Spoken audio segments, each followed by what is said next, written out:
ফুলগুলো নতুন বেরিয়েছে। এই যে এখানে ঘরের মধ্যে বাংলাদেশের এলাচি লেবু বলে এটাকে, খুবই সুন্দর গন্ধ। কিছুদিন আগে এগুলো ফুল ছিল, লেবু হয়ে গেছে অলরেডি, আরও আছে এরকম, এই যে ডালে ডালে এখানেও আছে।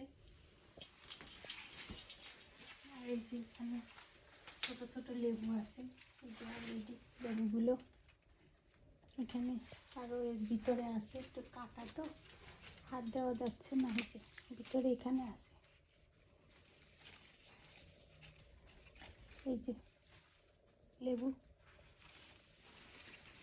শীতের জন্য এই গাছটা ঘরে নিয়ে আসছিলাম। তো ঘরে আসার পরে বেশ ভালোই আছে, কোনো অসুবিধা হয়নি। ফুল হচ্ছে, লেবু হচ্ছে, বড় কিছু লেবু আছে এখানে। এই যে এখানে দুটো, আর এই যে একটা, আর ওইখানে এই যে নতুন ফুল আসছে। প্রতিটা পাতারই গোড়ায় গোড়ায় ফুল আসছে।